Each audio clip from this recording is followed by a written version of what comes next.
Aqui no nosso chat do YouTube, professora, o ponto importante que eu quero destacar é que o pessoal está adorando a entrevista da senhora, uma série de curiosidades surgindo, uma delas, inclusive, ligadas a uma nota que a gente tem aqui no UOL, perguntando se o Papa deixa herança. A gente que estava falando justamente sobre o testamento do Papa, os pedidos dele, qual que seria a fortuna, quem que são os herdeiros, a gente que viu aqui, não tem nenhum documento oficial falando se o Papa Francisco tinha herança ou não, mas ele fazia parte ali da campanha da Ordem Jesuíta, grupo que faz voto de pobreza, de simplicidade, como a gente estava trazendo aqui. O Papa seguia muito bem tudo isso, mas fica essa curiosidade que eu aproveito para te perguntar, professora, como é que funciona a herança dos papas? O que a gente pode esperar em testamentos nesse sentido?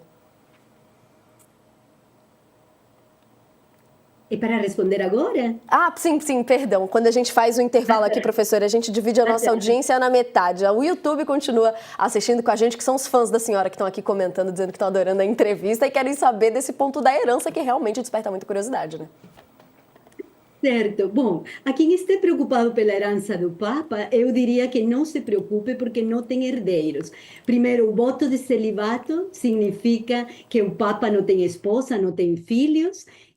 E o voto de pobreza exige que qualquer sacerdote, cardeal e bispo não tenha um legado econômico que deixar. Agora, no caso pontifício, as heranças, elas são mais legados doutrinais, legados devocionais, legados que aspiram à utopia do catolicismo. Isto é, o Papa Francisco certamente em seu testamento deixou como legado mais misericórdia aos migrantes que sofrem tanto em um mundo polarizado. Certamente ele deixou no seu testamento mais misericórdia com todos aqueles que sofrem com as mudanças climáticas e que têm que ser desplaçados climáticos. E certamente ele deixou no seu legado devocional muita devoção a Nossa Senhora, tanto que ele pediu ser enterrado não na igreja oficial dos papas, que seria a Basílica de São Pedro. Ele quer ser enterrado em Pramaiore. Pramaiore é a igreja a Basílica dedicada em Roma a Nossa Senhora. Acho que esses três grandes legados de Papa Francisco devem estar certamente no testamento. Agora, dinheiro eu acredito que não tem. É uma curiosidade que surge aqui mesmo com o pessoal. A gente tem mais uns minutinhos aqui de entrevista, deixo aberto também, é claro, para o Sakamoto e o Thales, se quiserem abrir. Mas tem uma outra curiosidade também, professora, que se a senhora me permite, eu quero muito aproveitar seus conhecimentos para a gente tratar, que é em torno de uma profecia medieval atribuída a São Malaquias, que indica que o Papa Francisco pode ser um dos últimos da Igreja Católica antes da destruição de Roma e do juízo final. Aqui essa discussão em torno agora que foi levantada e está circulando muito nas redes sociais, inclusive nas reportagens após a morte do Papa, trazendo aqui essa profecia dos papas. A autoria da profecia é atribuída a Malaquias, como a gente trouxe aqui, que é um monge arcebispo irlandês, e acredita-se então que essas previsões foram escritas lá em 1139, durante uma estadia de um mês do religioso em Roma, onde teria tido uma visão mística dos futuros papas, registrando suas profecias em uma lista que a gente descreve aqui na nossa reportagem, só que esse texto, no entanto, só se tornou de conhecimento público anos depois, e nesse ano agora as revelações de São Malaquias foram inseridas em um livro do monge Benedito Arnold de Wyon, e essa profecia então atribuindo fases em latim a cada papa, e agora sendo levantada aqui com a morte do Papa Francisco, essa indicação na profecia de que o Papa Francisco poderia ser um dos últimos da Igreja Católica antes da destruição de Roma e do juízo final. Que comentário a gente pode trazer aqui, até a partir dos conhecimentos bíblicos? Que leitura a gente pode fazer dessa profecia, professora? Bom, eu diria para nosso ouvinte, ou nosso leitor, ou a pessoa que está preocupada com o fim dos tempos, essa profecia é uma profecia medieval. Eu gosto muito de pensar que a gente está no fim de um tempo. mais que no final dos tempos. Então é menos apocalíptico. O Papa Francisco encerra um tempo, encerra um pontificado, mas sua maior profecia, eu acho, estaria na linha de um mundo de paz. Se a gente pode colocar como legado de Francisco, é um Papa que batalhou incessantemente pela paz. Então, eu diria que o maior legado e qual é o profetismo de Francisco é um profetismo de paz e na sustentabilidade de um mundo que não pode ser destruído por um capital que prega a dominação por encima da convivência. E eu diria também que o Papa Francisco é um profeta do fim de um tempo de ódio, de guerras e de profundas divisões sociais e injustiças sociais. Eu acho que é um profeta destes tempos, sim, um profeta em um mundo polarizado, um profeta em um mundo onde o ser humano tem menos vez e aonde o lucro e a mercadoria é muito mais importante que qualquer ser humano. Então, é um profeta? É. Dos fins dos tempos, não sei se de todos os tempos, mas do fim de um tempo que tem que terminar. Um mundo que pode ser implodido por questões de mudanças climáticas, por questões de negligência de grandes governos que não querem assumir a realidade de mudança climática, pelos negacionismos que dizem que isto que está acontecendo no mundo não tem nada a ver com injustiças e não tem nada a ver com problemas econômicos. E eu diria também que é um papa profeta da convivência humana, aonde migrantes, pobres, esquecidos, sejam parte central da preocupação de governantes da igreja, dos fiéis da igreja e de todo ser humano que se preze e se chame cristão. Mas, professora, independentemente do fim dos tempos, do fim do papado, a gente está com uma questão aí sendo colocada, que é a Igreja Católica sendo atropelada pelas igrejas pentecostais ou neopentecostais. Em que medida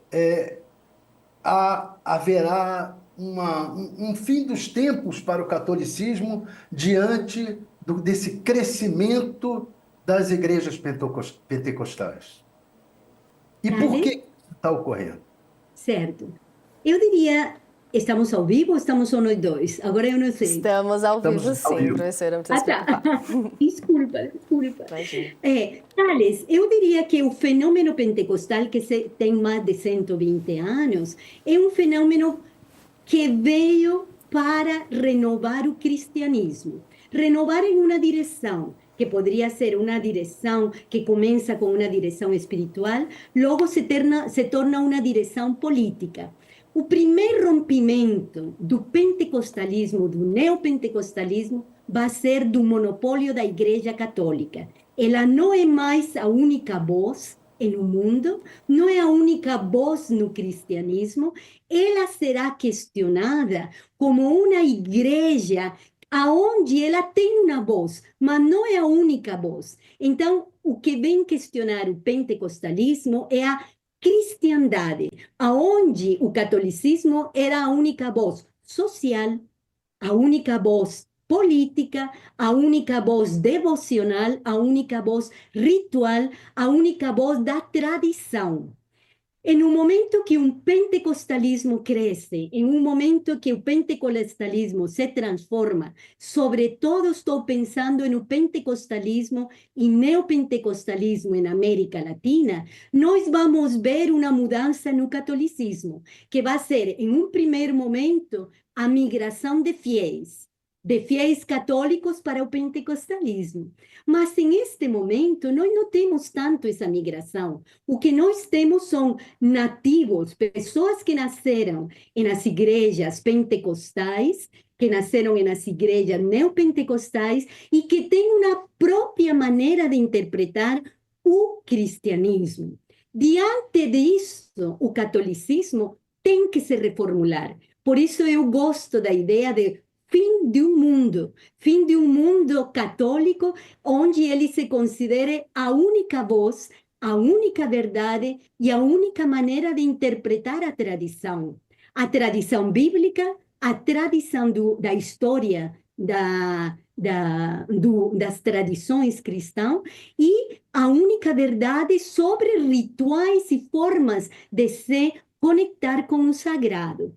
Então, o crescimento pentecostal e neopentecostal traz diversas posturas que poderíamos dizer levantam questionamentos a uma igreja secular como era a igreja católica, onde ela não era questionada. E em um momento em que ela foi profundamente questionada no cisma do século XVI, ela reage com a Inquisição. Hoje, a Inquisição não tem mais vez, porque nós estamos em uma estrutura política e em uma estrutura social que não permite mais uma única voz. Professora, Por favor, desculpa, Saca, pode Thales? ir. Não, é que eu ia aproveitar a pergunta do Thales, né, e a resposta da senhora, para considerando esse ponto, né, considerando essa quebra de monopólio, digamos assim, da Igreja Católica com relação à narrativa da interpretação cristã, e considerando também que a Igreja Católica busca reagir, né, a isso também, né, ela tenta, né, sair. Como é que a senhora vê o futuro da própria narrativa que a Igreja Católica traz para os seus fiéis? A senhora acredita que vai ser algo na linha, manifestações, né, como a renovação carismática, ela vai ter mais vez, algo que se aproxime bastante do pentecostalismo, ou principalmente do neopentecostalismo de alguma forma? É, Ou, não sei, é que eu também não estou querendo ser utópico e achar que, por exemplo, algo como a teologia da libertação vai ter vez como corrente hegemônica na Igreja Católica. Mas como é que a senhora vê? Que espaço que a senhora vê nessa mudança de narrativa que a Igreja Católica invariavelmente talvez tenha para tentar manter os fiéis ou aumentar os seus fiéis? É uma volta ao passado? Como via, de certa forma, uma rigidez teológica, como viu o cardeal Ratzinger. Como é que a senhora vê isso? Para que caminho a igreja deve ir?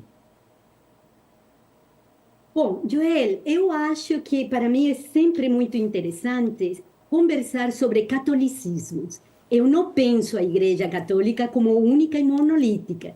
E na Igreja Católica você tem muitos catolicismos, desde o catolicismo da teologia da libertação, que seria progressista, até um ultra-catolicismo, que seria o dos arautos do Evangelho. Estou pensando no Brasil, certo?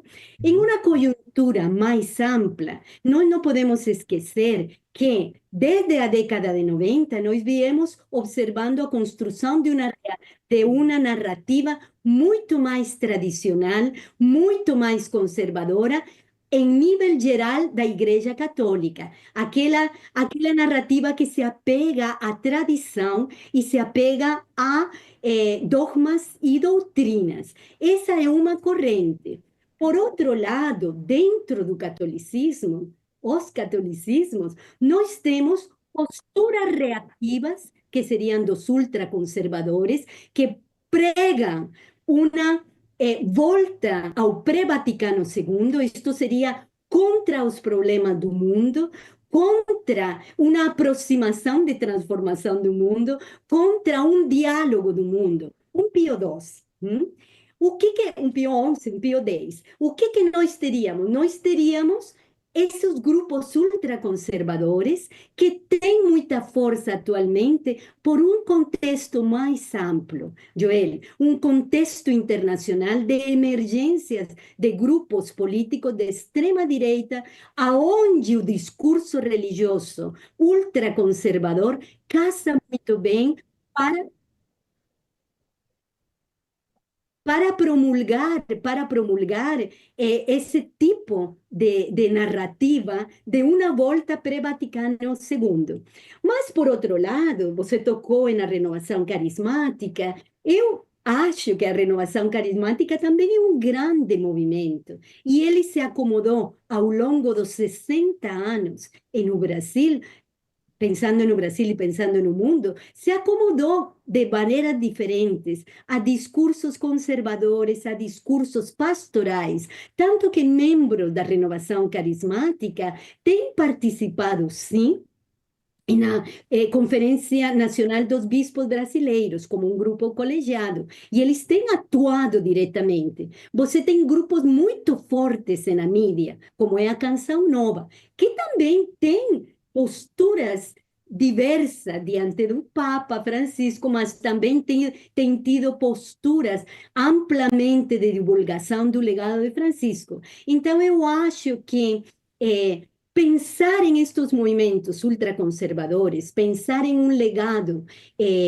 que vai ser ativado ou reativo, para mim é muito mais complexo, porque as respostas são diversificadas. Nós temos desde um padre Lancelotti pregando um catolicismo social e progressista em função das pessoas em situação de rua, e nós temos padres pregando situações muito controversas e pregando